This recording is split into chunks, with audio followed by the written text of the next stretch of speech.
Amém, amém. Glória a Deus. Boa noite, última arca. Que saudade de falar isso. Glória a Deus.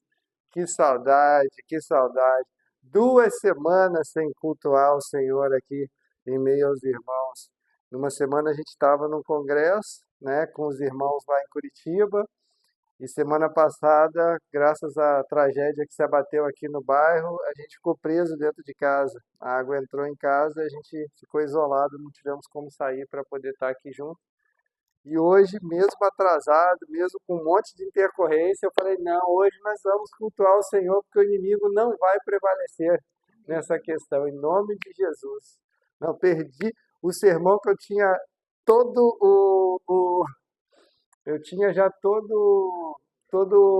a programação, perdi e nós vamos falar sobre esse assunto, não interessa, porque nós vamos seguir em frente, não vamos atrasar mais. Amém? Vamos orar? Paizinho, muito obrigado por esse tempo, muito obrigado, Senhor, por estarmos aqui reunidos novamente na Tua presença. Onde 2 ou mais se reúnem em Teu nome, Tu se faz presente, Senhor. Muito obrigado, Senhor. Muito obrigado, Senhor. Muito obrigado pelos meus irmãos. Muito obrigado por encontrar todos bem. Muito obrigado, Senhor, pelos livramentos que o Senhor deu para nós, Senhor. Seja nas estradas, seja na enchente. Ó, Senhor, o Senhor tem nos guardado, Senhor. O Senhor tem ido à nossa frente, Pai. O Senhor tem sido a nossa retaguarda, Pai. Muito obrigado, Senhor. Muito obrigado, Senhor. Visita, Senhor, aqueles que estão precisando, os necessitados desse bairro, Senhor. Visita as igrejas, em todas elas, Senhor, de qualquer maneira que estão dando suporte para essas pessoas, Senhor. Em nome de Jesus, vem com a Tua provisão, Senhor. Que eles possam ver a diferença, Senhor, na, no, na atenção, Senhor. Que a Sua igreja possa ser verdadeiramente um instrumento, Senhor. Que esse bairro que é conhecido por ter tanta igreja, que o pessoal fala tanto, temos mais igrejas do que bares e tal, e coisa, que agora nós possamos mostrar a diferença, Senhor, de ter tantas pessoas assim buscando ao Senhor, Pai. Que isso possa se refletir também na assistência para as pessoas, Senhor. Que isso possa também ser o Teu braço estendido, ser o canal e instrumento, Senhor, da Tua vontade, Senhor, para alcançar os necessitados nessa hora tão difícil, Senhor. Ó, Senhor, e fala conosco essa noite, Paizinho. Fala conosco, Senhor. O Senhor mudou tudo que eu tinha planejado, então que eu não estrague aquilo que o Senhor tem para falar conosco nessa noite, Pai. Que nós possamos, Senhor, estar crescendo como família espiritual, cada dia mais nos parecendo contigo e principalmente obedecendo aos seus mandamentos, Pai. É o que nós pedimos, nós te agradecemos. Abençoa também a vida da Esther, que teve febre ontem e hoje, Senhor, em nome de Jesus. Toda enfermidade caia por terra, Senhor. Nós declaramos saúde, Senhor. Em nome de Jesus, vem com teus anjos, Senhor, acampa, Senhor, opera, Senhor, na vidinha dela, na saúde dela, Senhor, para a tua glória, Senhor, para que o seu nome seja glorificado cada dia mais na vidinha dela, em nome de Jesus. Amém. Amém. Então vamos para os avisos de sempre, né? Continuamos com o nosso clube do livro, parou por causa dessas confusão toda aí de enchente, água e tal. Agora nós vamos continuar essa semana, tá? Nós vamos estar na 3ª semana do Clube do Livro, continuando com o cristianismo puro e simples, tá? Tem sido uma bênção, tem sido uma bênção. Quem não está conseguindo vir presencialmente, dá para acompanhar. Eu tenho disponibilizado os vídeos também aqui no YouTube. Se tiver alguma dúvida, alguma pergunta, pode estar perguntando, que na medida do possível eu vou respondendo. Que eu não souber responder, eu corro atrás de quem sabe. Amém? Tem sido uma bênção. Agora vamos para o nosso catecismo, vamos continuar o nosso catecismo. Já não vai dar para fechar esse ano. Ó Senhor, mas nós vamos chegar ao final dessas perguntas. Pergunta de número 13. É possível alguém guardar perfeitamente a lei de Deus? Desde a queda, nenhum ser humano foi capaz de guardar perfeitamente a lei de Deus, quebrando-a constantemente por pensamento, palavra e ato. Romanos, versículo para reflexão, Romanos 3, de 10 a 12. Como está escrito, não há um justo, nenhum sequer. Não há quem entenda, não há ninguém que busque a Deus. Todos se extraviaram e juntamente se fizeram inúteis. Não há quem faça o bem, e não há nenhum só. Amém? Oração. Santo Deus, quando deixados em nossos próprios enganos, transgredimos tua lei a cada instante. Não temos nenhuma defesa, mas temos que nos declarar culpados diante do teu trono de juízo. Tua lei nos condena e nos faz ver todas as nossas pretensões de justiça, convencendo-nos de que necessitamos desesperadamente de um Salvador. Amém. Glória a Deus, glória a Deus. Aí eu sempre sugiro, né? Quem puder, né? A gente não tem aqui, tá em falta, mas quem conseguir, o devocional o catecismo Nova Cidade é muito bom e ele tem sempre, cada pergunta ele vai ter uma reflexão de dois teólogos, um teólogo mais antigo, mais tradicional e um teólogo mais moderno, né? Em cada uma dessas perguntas, tá? Para estar aprofundando o tema. Amém? Toma um golinho. Hoje veio até uma aguinha, nós estamos ficando chique aqui, a equipe está crescendo, tá desenvolvendo, tá cada vez. Ó, os negócios agora já estão, não vou nem ficar elogiando muito, porque vai que dá outra treta aí. Cada hora a gente descobre um problema diferente nesse negócio de mídia, mas agora, graças a Deus, a gente tem conseguido manter.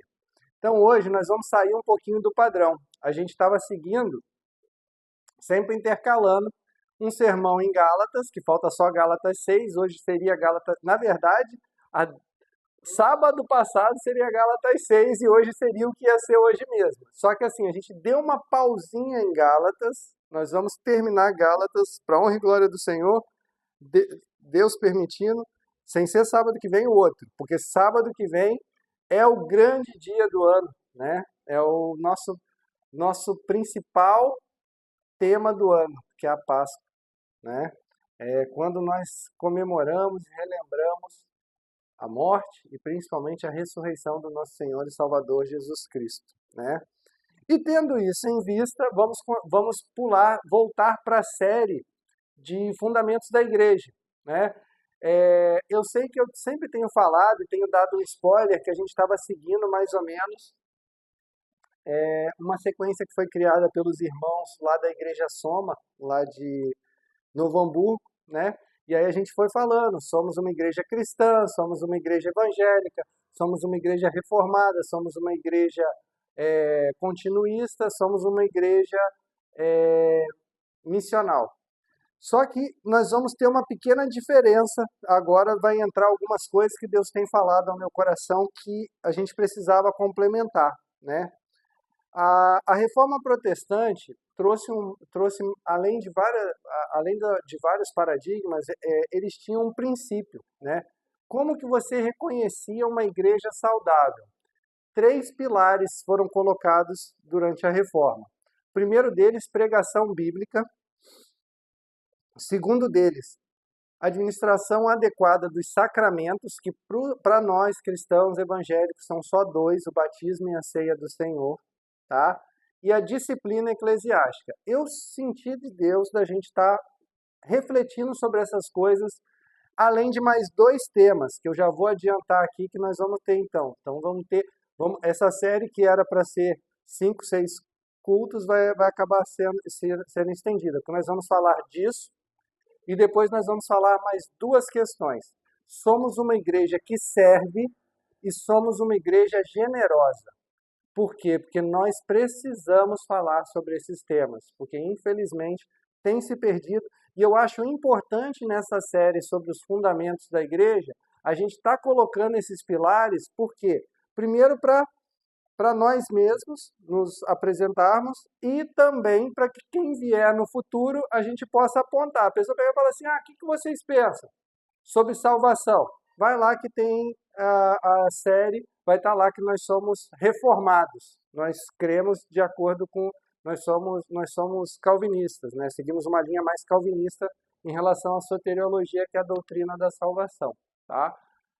Vocês acreditam nos dons? Sim, nós somos continuistas, nós somos carismáticos, vai estar lá na série também. E quando for falar, vai ser falado também desses 5 pilares que eu estou colocando hoje, que nós cremos que a principal pregação tem que ser bíblica. Nós cremos que precisamos ter uma administração adequada dos sacramentos. Nós cremos na necessidade, na importância da disciplina eclesiástica. Nós somos uma igreja que serve, né, servil, e nós somos uma igreja generosa, porque são fundamentos encontrados nas Escrituras, né, principalmente no Novo Testamento. E nós vamos estar falando sobre tudo isso. Nós só vamos dar uma mudada na ordem, porque assim, teoricamente a gente começaria pela pregação bíblica. Mas, tendo em vista a Páscoa na semana que vem, como eu gostaria muito de estar ministrando a ceia já na semana que vem, a ceia do Senhor, junto com os irmãos, então eu senti da gente começar falando sobre sacramentos e falar especificamente sobre a ceia do Senhor. E eu tinha tudo bonitinho, mas não sei porque não salvou. Então nós vamos falando nos textos aqui hoje. Tá? Glória a Deus. Vamos começar mais uma vez orando e depois nós vamos para os textos que eu quero apresentar para vocês. Paizinho, é a tua palavra, Senhor, é a tua igreja, Senhor, e que eu não atrapalhe, Senhor, aquilo que o Senhor quer passar para nós, Senhor. A ceia é uma ordenança, Senhor. O Senhor foi a última coisa antes da sua morte que o Senhor falou para fazer isso em sua memória. Ó Senhor, em nome de Jesus, fala conosco essa noite. Usa, Senhor, a tua palavra, Senhor, que nós possamos, Senhor, estar absorvendo esses princípios, que nós possamos estar praticando esses princípios, Senhor, em nome de Jesus. Amém e amém. Vamos falar da primeira Páscoa. Vamos começar da primeira Páscoa, porque vai ter algumas coisas que apontam para a Páscoa e que apontam para a ceia. Tá? A primeira Páscoa está lá em Êxodo, capítulo 12, e a partir do verso 21. Moisés chamou todos os anciãos de Israel e lhes disse: escolham e peguem cordeiros para as famílias de vocês. Matem esses animais para celebrar a Páscoa. Peguem ramos de sopo, molhem no sangue que estiver na bacia e marquem a viga superior da porta e suas ombreiras com o sangue que estiver na bacia. E que nenhum de vocês saia da porta da casa até pela manhã, porque o Senhor passará para matar os egípcios. Quando, porém, enxergar o sangue na viga superior da porta e em ambas as ombreiras, o Senhor passará por cima da porta e não permitirá que o destruidor entre na casa de vocês para matá-los. Portanto, guardem isso por estatuto para vocês e seus filhos para sempre. Quando estiverem na terra que o Senhor lhes dará, como prometeu, observem esse rito. Quando seus filhos perguntarem, que rito é esse? Respondam. É o sacrifício da Páscoa ao Senhor, que passou por cima das casas dos filhos de Israel no Egito, quando matou os egípcios e livrou as nossas casas. Então o povo se inclinou e adorou, e os filhos de Israel foram e fizeram como o Senhor havia ordenado a Moisés e a Arão. Eu só tô... E uma coisa importante que tinha, eu só estou tentando... Aqui, ó, ofertas da festa da Páscoa. Uma coisa importante também, que se eu não me engano está em Deuteronômio, mas agora não vou ficar procurando aqui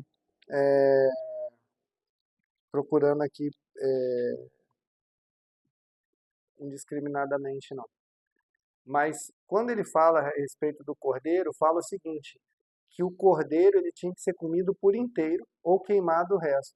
Então, isso também aponta para o Senhor Jesus. Não tem esse negócio de, vou fazer só o que eu gosto de Jesus. Eu quero só o Jesus Salvador, eu não quero Jesus Senhor. Não, o cordeiro tem que ser comido por inteiro. Tá? É só esse detalhe que eu queria deixar antes da gente começar a falar sobre ceia. Né? E a ceia, onde que é falado? É falado nos evangelhos sinóticos, tá? Ou seja, nos 3 primeiros evangelhos é falado mais pormenorizado, né? Então, vamos pegar em Lucas, no capítulo 22, a partir do verso 7. os discípulos preparam a Páscoa. Chegou o dia da festa dos pães sem fermento, em que era necessário fazer o sacrifício do cordeiro pascal. Então Jesus enviou Pedro e João, dizendo: Vão e preparem a Páscoa para que comamos. E eles lhe perguntaram: Onde o Senhor quer que a preparemos? E Jesus lhes explicou: Ao entrar na cidade, vocês encontrarão um homem com um cântaro de água. Sigam esse homem até a casa que ele entrar. E digam ao dono da casa: O mestre pergunta: Onde fica o aposento no qual comerei a Páscoa com meus discípulos? E ele lhes mostrará um espaçoso cenáculo mobiliado. Ali façam os preparativos. E indo, acharam tudo como Jesus lhes tinha dito, e prepararam a Páscoa, a ceia do Senhor. Chegada a hora, Jesus se pôs à mesa, e os apóstolos estavam com ele. Então Jesus lhes disse: Tenho desejado ansiosamente comer essa Páscoa com vocês, antes do meu sofrimento, pois eu lhes digo que nunca mais a comerei, até que ela se cumpra no reino de Deus. E pegando um cálice, depois de ter dado graças, disse: Peguem e repartam entre vocês. Pois eu digo a vocês que de agora em diante não mais beberei do fruto da videira, até que venha o reino de Deus. E pegando um pão, tendo dado graças, o partiu e lhes deu, dizendo: Esse é o meu corpo, que é dado por vocês. Façam isso em memória de mim.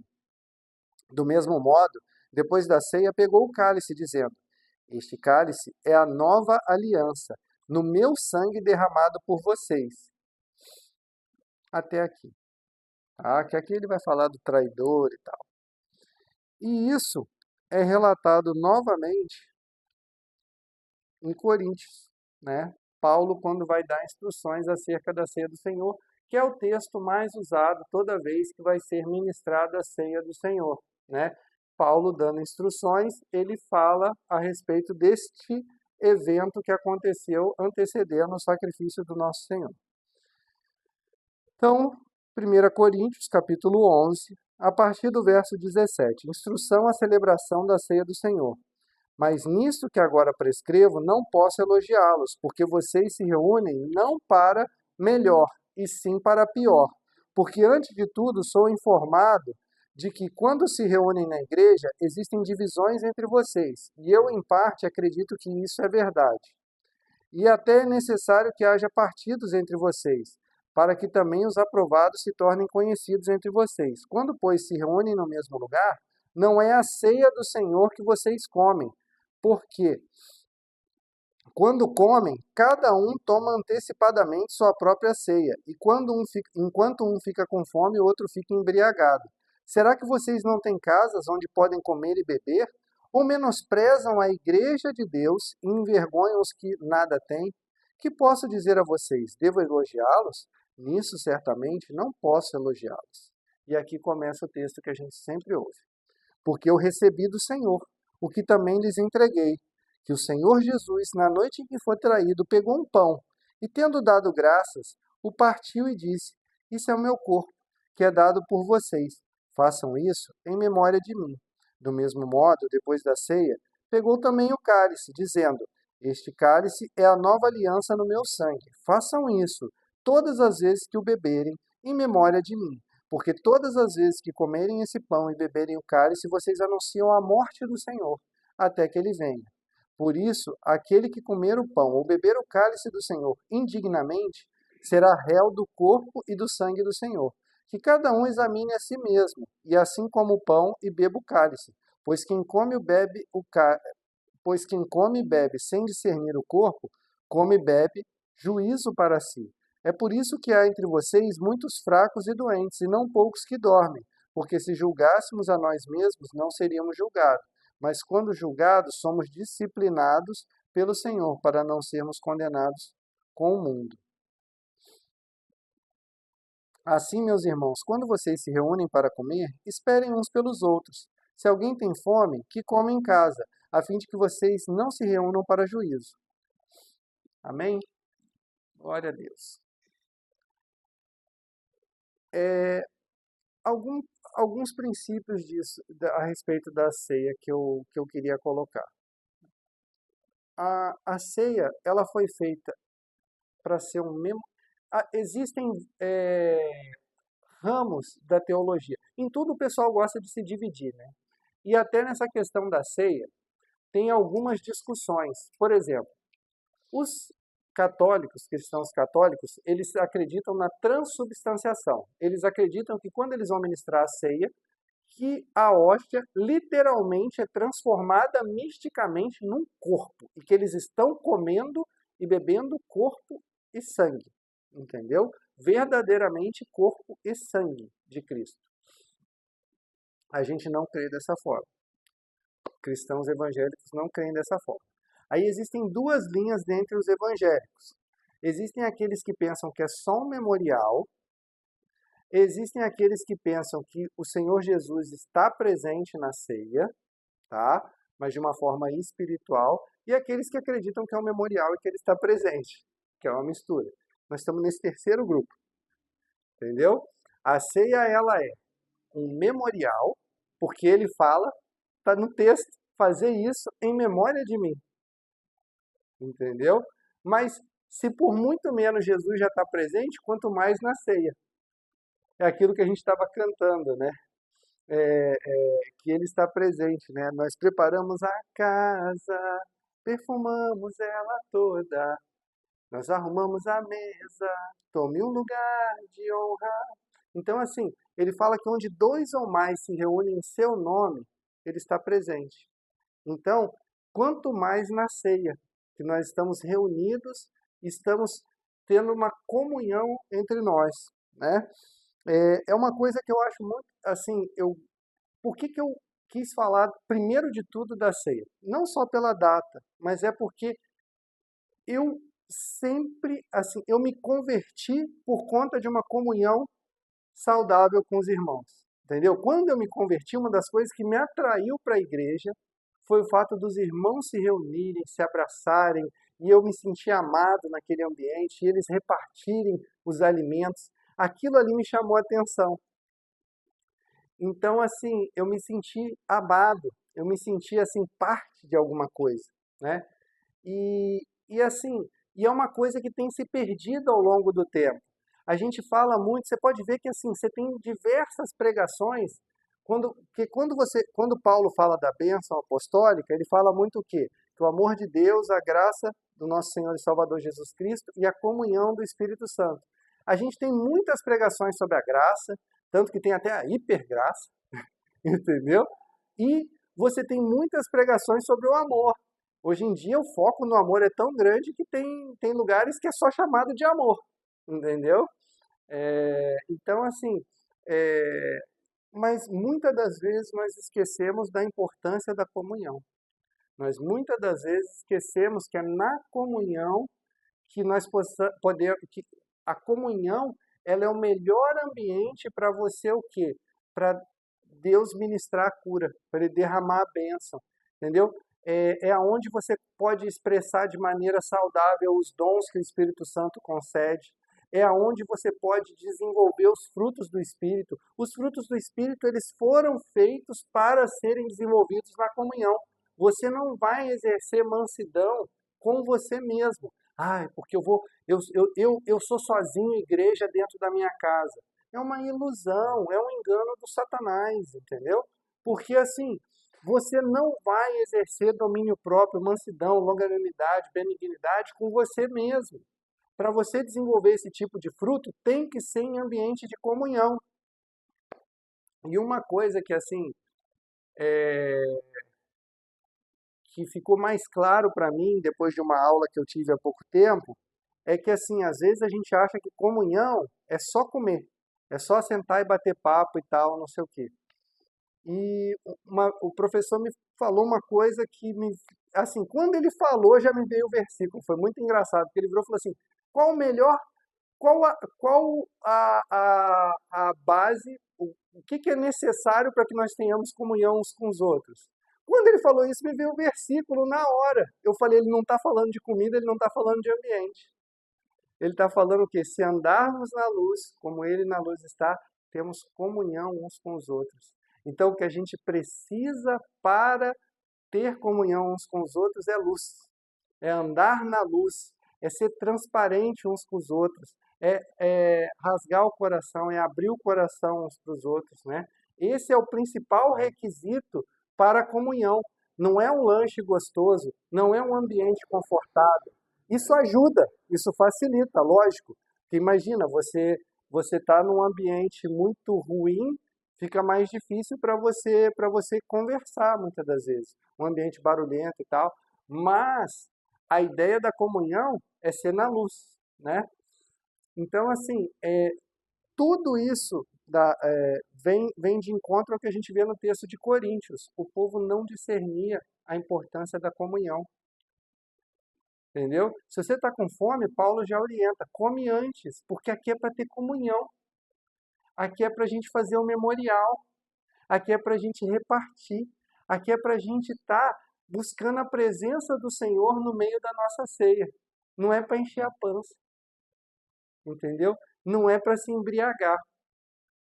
Que é outro ponto que eu também quero mostrar a respeito de como a gente enxerga a questão da ceia. E vai ter para os dois caminhos, tá? Eu não vou ser assim, radical nessa questão, nós não vamos ser radicais nessa questão. Mas assim, no texto está escrito vinho. No hebraico, no grego, onde você quiser, no alemão, na versão alemã, na versão inglesa, está escrito vinho, não é suco. Esse é um ponto que eu gosto de deixar bem claro. Não é suco da uva, é vinho. E vinho fermentado, porque senão ninguém se embriagava. Entendeu? Ah, não era alcoólico. Não, é alcoólico, porque senão não tinha embriaguez. Entendeu? Ah, Jesus, quando transformou a água em vinho, não era vinho, era suco. Não, era vinho. O texto diz vinho. E assim, você pega um especialista de vinho, dá um copo pro cara, e aí ele não vai ter o discernimento de falar assim, nossa, esse suco da uva tá muito bom, porque dá para perceber, é nítido, é só você ir no mercadinho ali e você comprar um suco e você comprar um vinho. O gosto do álcool faz diferença no paladar. Você sente o álcool. Então a gente que não é especialista consegue provar um suco de uva e consegue provar um vinho e a gente consegue falar, isso é suco, isso é vinho. Positivo? Ou alguém aqui tem dificuldade de fazer esse discernimento só no paladar? Então imagina que o cara que era especialista na festa, ele fala, nossa, esse vinho é o melhor, falando de um suco. Não, era vinho. Esse é o ponto que eu quero colocar.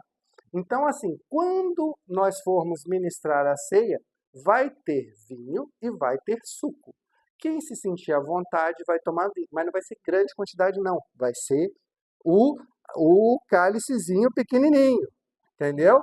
Vai ser o cálicezinho pequenininho. Mas quem se sentir à vontade para estar tomando o vinho, vai tomar vinho. E quem não se sentir à vontade, quiser, ou não puder, por alguma limitação médica, por uma limitação de saúde e tal, vai tomar o suco, vai ter a opção do suco ali também. Esse é um ponto que eu quero deixar bem claro. Por quê? Porque a Bíblia não condena o consumo. A Bíblia condena a embriaguez. Tanto que era uma das condenações no Velho Testamento tirarei o vinho. Se o vinho fosse do mal na sua essência, Deus, na hora de fazer uma maldição, uma condenação, ele não tirava o vinho, ele dava o vinho, porque ia ser uma condenação para o povo. Entendeu?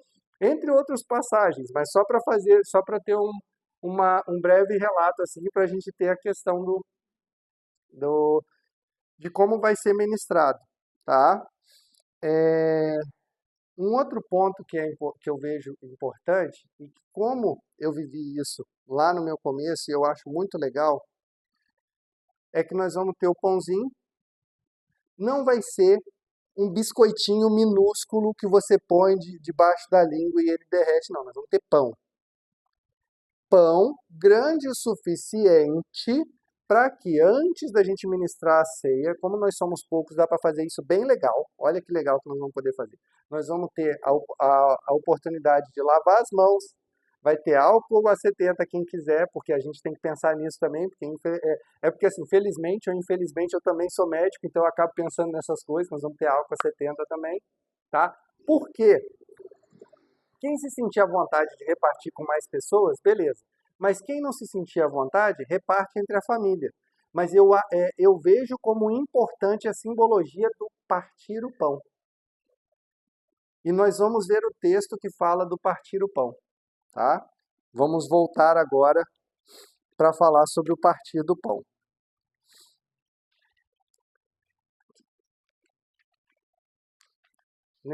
Logo depois da cortina ali, pode ficar à vontade.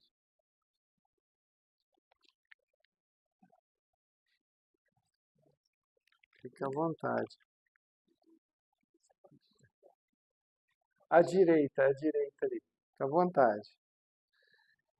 Vamos ver o texto famoso, que a gente cantou também, dos discípulos no caminho de Emaús, que está em Lucas, capítulo 24, verso 13 em diante. Naquele mesmo dia, 2 discípulos estavam indo para uma aldeia chamada Emaús, que ficava a uns 10 quilômetros de Jerusalém. Iam conversando a respeito de tudo o que tinha acontecido. Enquanto conversavam e discutiam, o próprio Jesus se aproximou e ia com eles.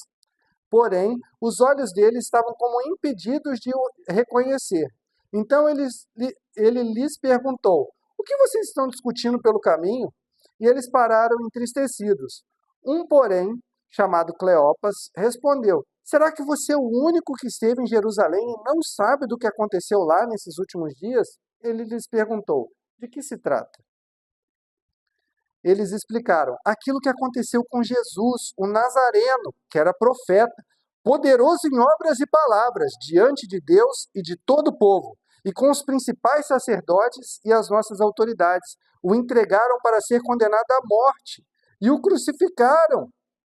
Nós esperávamos que ele fosse quem havia de redimir Israel, mas depois de tudo isso, já estamos no 3º dia desde que essas coisas aconteceram.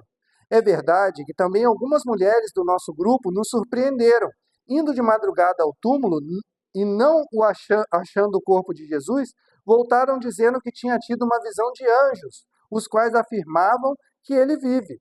De fato, alguns dos nossos foram ao túmulo e verificaram a exatidão do que as mulheres disseram, mas não o viram. Então ele lhes disse: "Como vocês são insensatos e demoram para crer em tudo que os profetas disseram? Não é verdade que o Cristo tinha de sofrer e entrar na sua glória?" E começando por Moisés e todos os profetas, explicou-lhes o que constava a respeito dele em todas as Escrituras. Quando se aproximavam da aldeia para onde iam, ele fez menção de passar adiante, mas eles o convenceram a ficar, dizendo: "Fique conosco, porque é tarde e o dia já vai chegando ao fim." E entrou para ficar com ele. E aconteceu que, quando estavam à mesa, ele pegou o pão e o abençoou, e partiu o pão e deu a eles. Então os olhos deles se abriram, e eles reconheceram Jesus, mas ele desapareceu da presença deles. E disseram um ao outro: "Não é verdade que o coração nos ardia no peito quando ele nos falava pelo caminho, quando nos explicava as Escrituras?" E na mesma hora, levantando-se, voltaram para Jerusalém, onde acharam reunidos 12 e outros com eles, os quais diziam: "De fato, o Senhor ressuscitou e já apareceu a Simão." Glória a Deus, até aqui. Então, vamos só terminar o último versículo. Então os 2 contaram o que lhes tinha acontecido no caminho e como tinham reconhecido o Senhor no quê? No partir do pão. Versículo 35. Então os 2 contaram o que lhes tinha acontecido no caminho e como tinham reconhecido o Senhor no partir do pão. Entendeu? Então, eu acho uma simbologia muito importante até para a gente aprender a questão de dividir, a questão de comunhão. Porque, assim, o sentar e comer juntos é tão importante na cultura judaica que, se eles não têm comunhão com a pessoa, eles não sentam e não comem. Eles não comem com quem eles não têm comunhão. Isso é tão significativo, tem tanto significado que, por exemplo, deu treta lá entre Paulo, em Gálatas a gente viu Paulo e Pedro brigam. Por quê? Porque Pedro estava comendo com gentios, quando chegou os judaizantes, ele pegou e se afastou dos gentios, como: "Ah, eu não tenho comunhão com eles porque eles são gentios e não são circuncidados." E aí Paulo fala: "Não, você está fazendo errado, porque não precisa circuncidar." Entendeu? Então, assim, e Quando Paulo vai repreender os irmãos a respeito de pessoas que estavam em pecado, ele fala, com esses tais nem sequer comais. Então, quando a gente participa da ceia junto, a gente está mostrando para o mundo.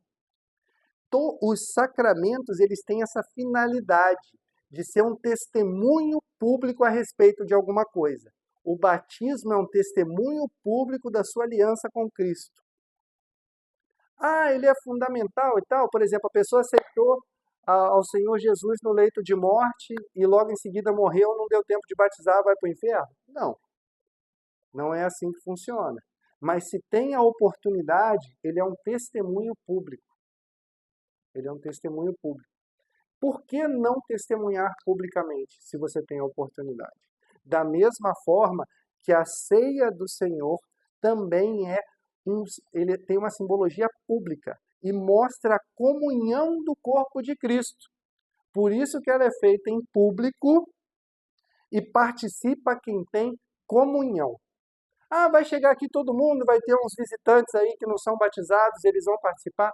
Não, eles podem assistir. Eles podem assistir, tá?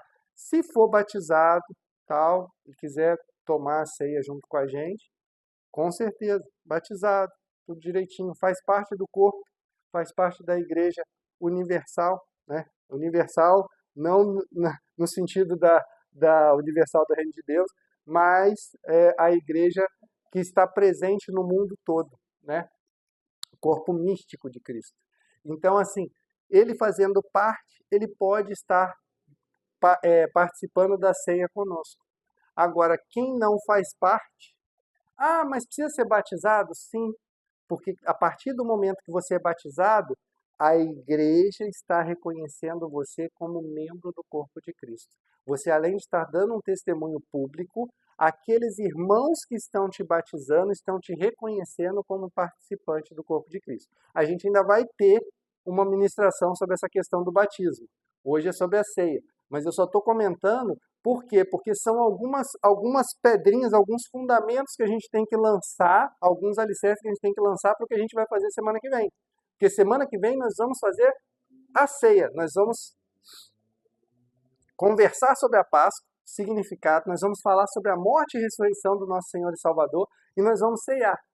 Então eu preciso estar colocando esses fundamentos para quê? Para quando acontecer, não ficar aquela coisa assim, como é que é? Meu Deus, tem vinho, tem suco, tem pão, como é que é feito com esse pão aqui e tal? Quem não quiser repartir, não precisa. Entendeu? Eu só estou mostrando como nós vamos estar fazendo. Por exemplo, eu vou pegar e vou repartir. E quem quiser, eu vou repartir com a pessoa. Vou repartir com a Kátia, vou repartir com a Estherzinha, entendeu? E com as pessoas que a gente tem comunhão. Agora, não me sinto à vontade, porque outra pessoa pegou. Não tem problema, reparte entre família. Entendeu? Não tem problema nenhum. O importante é você estar entendendo a questão do repartir o pão, do partir o pão, porque foi assim que Jesus fez. Ele abençoou e partiu. E a partir dali que os olhos se abriram. Não estou falando que vai fazer nada, não vai acontecer nada místico e tal, é só porque tudo isso é pedagógico para a gente aprender essa questão, tanto da comunhão uns com os outros, porque Paulo mesmo, quando fala aos Coríntios, ele fala da gente discernir o corpo. Ele fala que nós precisamos comer e cear discernindo o corpo. Discernindo como? Discernindo que você faz parte do corpo, você faz parte do corpo, você faz parte do corpo, e que nós temos comunhão uns com os outros. É isso que nós precisamos ter, esse discernimento, quando a gente vai cear. Nós precisamos discernir a respeito de como eu tenho andado, se eu tenho andado de acordo com a fé que eu professo, né? Então, assim, isso nós precisamos ter esses fundamentos para quando chegar na semana que vem, e todas as vezes que nós formos cear, a gente já ter isso bem instituído. Por isso que eu quis colocar isso hoje para nós, né? Eu quis já estar apontando para a nossa Páscoa. Porque assim, a gente precisa disso. Eu fui lá em São Paulo hoje e fiquei muito triste. Muito, muito triste. Não estou falando de denominação A, B ou C, eu estou falando como cristão evangélico. Sabe por quê? porque eu queria, não porque eu acho importante, não por causa de idolatria, mas eu queria por um simbolismo, por uma questão pedagógica, eu queria uma cruz. Mas uma cruz bacaninha, assim, grandinha, para pôr na mesa e tal, semana que vem. Eu não consegui comprar uma cruz em nenhuma loja de artigos evangélicos. Mas se eu quisesse um candelabro, se eu quisesse o peitoral do sumo sacerdote com as 12 pedras, se eu quisesse o urim e tumim, se eu quisesse um quipá para botar em cima da cabeça, entendeu? Se eu quisesse cântaros, tinha de diversos modelos. E se eu quisesse um chofar, para a gente ficar soprando aqui, atos proféticos, diversos tamanhos. Se eu quisesse as tábuas dos 10 mandamentos, de vários tamanhos. Mas eu queria uma cruz. Ah, isso não faz parte. Sabe o que eles falaram para mim? Vai ser mais fácil você ir aqui na outra rua, que é dos católicos. Lá tem bastante cruz. Isso me entristeceu, porque eu falei assim, gente, tá errado isso. Tá? A gente não é judeu. A gente é cristão. Nosso principal símbolo, o nosso Senhor, ele foi crucificado. Isso que foi o escândalo para os judeus. Isso que foi loucura para os gentios. Ele foi crucificado e ele ressuscitou o terceiro dia. É isso que Paulo fala de escândalo e loucura. Entendeu? Não foi porque ele usava um negocinho na cabeça para tampar aqui o coco do cabelo. Não foi porque ele usava uma placa com 12 pedras. Não tem nada disso no Novo Testamento. Não tem sumo sacerdote. E o povo está dando importância para esses simbolismos e mistificando essas coisas. E aí você quer ensinar para as crianças, você quer ter uma pedagogia adequada, mostrando cruz, mostrando os instrumentos, as coisas, você não encontra o material, porque está se perdendo para essa questão judaizante. Então, assim, nós precisamos, é aonde eu falo, quando eu falo de resgatar os fundamentos, de buscar os fundamentos da nossa fé, de buscar os fundamentos do cristianismo, é por conta desse tipo de coisa. É você chegar lá e ter um monte de ramo de trigo para vender, mas você não tem uma cruz.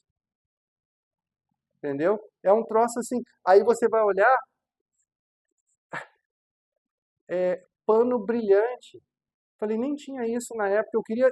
Eu só queria uma cruz e queria botar um pano como se fosse o manto do Nosso Senhor ensanguentado, assim. Mas os panos daquela época era pano simples, pano rústico, né? Não tinha isso. Eu vou ter que procurar em alguma outro tipo de loja aqui, entendeu? Eu queria, por exemplo, um cálice mais rústico, porque não é porque eu vi o filme do Indiana Jones, mas teoricamente eles não tinham cálice dourado com pedras, mas isso eu encontro para pôr na mesa da ceia do Senhor, um cálice dourado com pedras. Eu não encontro cálices mais rústicos, entendeu? Então, assim, é esse tipo de coisa que tá perdendo, a gente está perdendo a essência da coisa, a gente está deixando de pensar nos fundamentos da nossa fé. E a gente precisa recuperar a comunhão, a gente precisa entender a importância da ceia, o simbolismo da ceia, que é memorial, que o nosso Senhor Jesus ele ensinou e ele está presente quando ela é ministrada. A importância de discernir o corpo, discernir a presença um do outro, a importância da gente repartir, da gente abençoar, né? Da gente entender o simbolismo do sangue que simboliza o sacrifício do nosso Senhor para a remissão dos nossos pecados, para nos salvar, né? A gente precisa voltar a esses fundamentos, amém? Então, assim, é lançando essas pedras hoje que nós estamos preparando para nossa comemoração da semana que vem. Semana que vem, se Deus quiser, vamos conseguir montar a nossa primeira mesa aqui, conseguir os materiais, não consegui a cruz, mas vou tentar dar um jeito ao longo da semana, porque eu sou meio teimoso, sabe? Mas a gente vai conseguir fazer um negócio bacana para a semana que vem e vai ser bênção, vai ser bênção. A gente vai estar glorificando o nome do Senhor no dia que nós comemoramos tudo que Ele fez por nós naquele Calvário. Amém? Que nós possamos sair daqui com esse pensamento, pensando e refletindo sobre comunhão, sobre o sacrifício de Cristo, sobre o significado da ceia, né? E que nós possamos estar transmitindo a mensagem, nós sejamos multiplicadores da mensagem, porque quando perguntarem para nós, a gente vai falar, a ceia significa isso, ela simboliza isso, a ceia, ela é para esse tipo de coisa, né? E ela é importante para isso, para nós possamos falar isso, para não ficar aquela coisa vaga, é um negócio, é um suco que toma lá no final só para dizer que faz parte da igreja e que já foi batizado. Não, ela tem um significado eterno e um significado de testemunho para os dias de hoje. Amém? Senhor, muito obrigado por esse tempo, muito obrigado por essa palavra, Senhor. Em nome de Jesus, Senhor, dá-nos clareza, dá-nos entendimento, dá-nos sabedoria, Senhor. Que nós possamos, Senhor, fazer isso adequadamente, Senhor, fazer isso de uma forma, Senhor, que cumpra aquele propósito de glorificar o Teu santo nome, de edificar a Tua igreja, de cumprir os propósitos de Cristo nesse lugar, Senhor, e para o bem do mundo, Senhor. Em nome de Jesus, Senhor, visita cada lar aqui, que nós possamos ter uma semana na Tua presença, Senhor. Cuida de nós, cuida dos nossos, Senhor. Que nós possamos ter uma semana, Senhor, caminhando contigo, Pai. Que cada dia mais e mais nós possamos, Senhor, crescer no entendimento e na maturidade, Senhor. Que nós possamos, Senhor, cada dia mais nos parecer contigo, Senhor, e refletir a Tua presença nas nossas vidas, nas pessoas ao redor, Pai. Abençoa aqueles que não puderam vir, guarda, Senhor. Ministra os corações deles também. Ministra essas pessoas que vão estar assistindo esse vídeo, Senhor. Que eles possam, Senhor, receber da porção que lhes é devida, daquilo que o Senhor tem para eles, Senhor. Em nome de Jesus. Que o amor de Deus Pai, que a graça salvadora de nosso Senhor Jesus Cristo e a doce comunhão do Espírito Santo permaneçam conosco essa semana, em nome de Jesus. Amém. Glória a Deus, glória a Deus.